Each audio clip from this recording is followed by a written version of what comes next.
I actually stopped taking new clients for 2 months and focused on how I wanted to grow my business.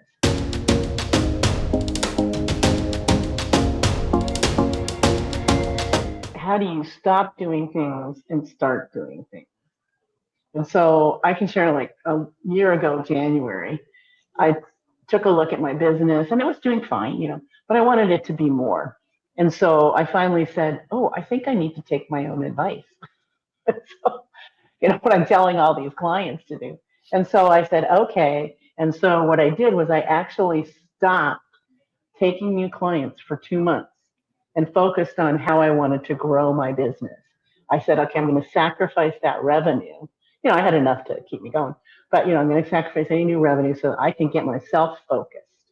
And so I did that, and hired new team members like Santiago and a couple other people, and it made a big difference because part of what I have done too is wrote a course for bookkeepers to learn how to do advisory services. How do you incorporate those into your business? And the one thing is, there are two things: is don't talk like an accountant, and then be sure that you're helping them really take care of the things that are top of their mind when you initially start with them. So, but yeah. So how does everybody else feel about that? What do you stop and what do you start? Well, speaking of someone that has a hard time delegating, it can be the best thing. You just got to figure out how to delegate, and that's what I find the tricky part. Right. Yeah, it's hard because you're not doing it yourself, and so that makes it's uncomfortable. I say it's like like entrepreneurs have to take risk, and so you have to be uncomfortably comfortable with risk, and so that's not a very happy place for most of us, especially for people that are beginners. And so so yeah, I hear you, but I've grown to learn that I need to say, okay, this is the end result that I want, and get there. I can show you how I got there, but then you might do it a little differently. But as long as you get there when I want you to get there, then I'm good with it. But it's still hard. It's still hard. Anybody else with their experiences with having employees? Well, my struggle is, or the thing that gnaws at me is that, when I get busy with, putting things in my CRM and contacts, still working on a stack of business cards that I've built up over the last several months. It's like, and I'm not, I just opened the franchise about a year ago, so I'm still in the ramp up phase, but, it's at what point do I bring in some of that admin help to let me focus on the big picture?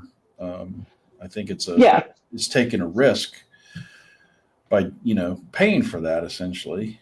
When I can do the work, there's no doubt about it, and I have the time to do the work. But in setting the stage for the future, if I start getting really, really busy, I'm going to have to start from ground zero with that virtual assistant or that admin person. Right. Bringing them along as I grow. So I started with, I have a business development person that's here stateside, and she's been with me since I started my business. But I also then the next person I brought on was a social media manager. And so I actually brought in someone before that actually gave me a plan. And that was only like a 6-week engagement. And they were in the Philippines. And so then I brought over a social media manager, and she's in the Philippines. And so the time difference didn't really matter that much because she wasn't going to be any client facing or anything like that. But she's done a great job. We now have an e-newsletter. We've really expanded where we're everywhere. But she had some real experience, and I had to develop an interviewing process where I could ask them, prepare a video and show me some things that you've done. Don't just tell me, show me. And so that was really helpful to weed out all the people that had no clue what they were doing. But I had to go through 2 other people before I got to the one that's so great. And then the next thing I needed was somebody that helped me with my CRM, my website, and my sales, and that's Santiago. And so he's from Brazil, and I did not know that South America is on the same time zone as us. And so his ability to speak English is much better than my, friend from the Philippines. But she does speak very well, but, so I'm much more comfortable with him client facing.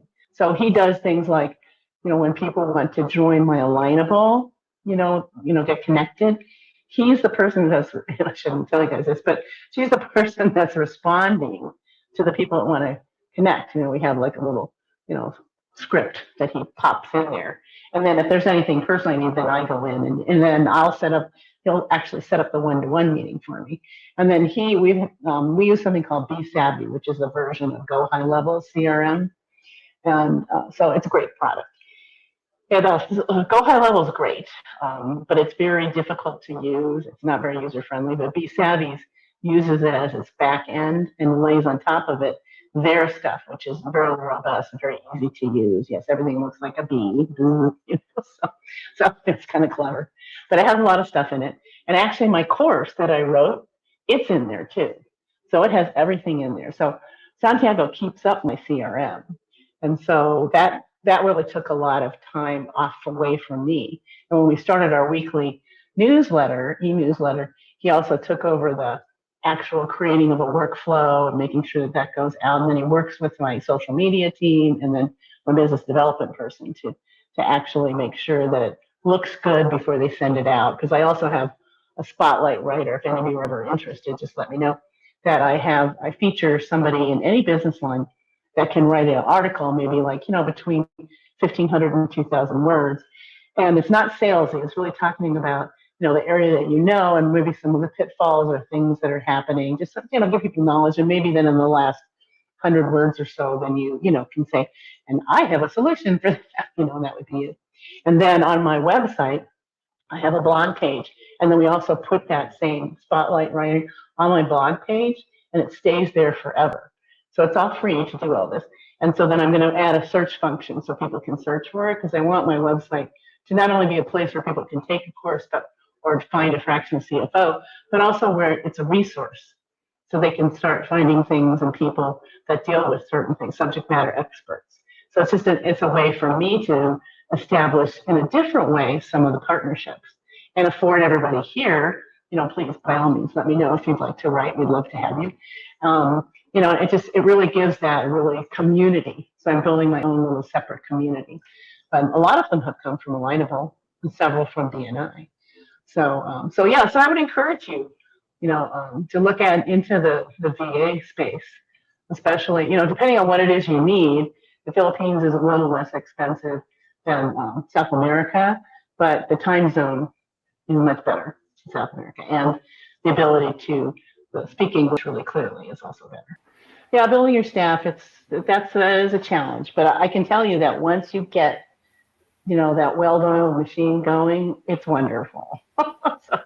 So, I'm thrilled with the people that I have, and, they seem to, Santiago will tell me if it's different, but they seem to enjoy working with each other, and the team seems to work really well. And, it's great. It really helps me to do some other things that I can help my business to grow that ultimately helps them. Yeah. Because then I can have more hours, I can pay them more, all that kind of stuff. So I always say, if I do better, you do better. So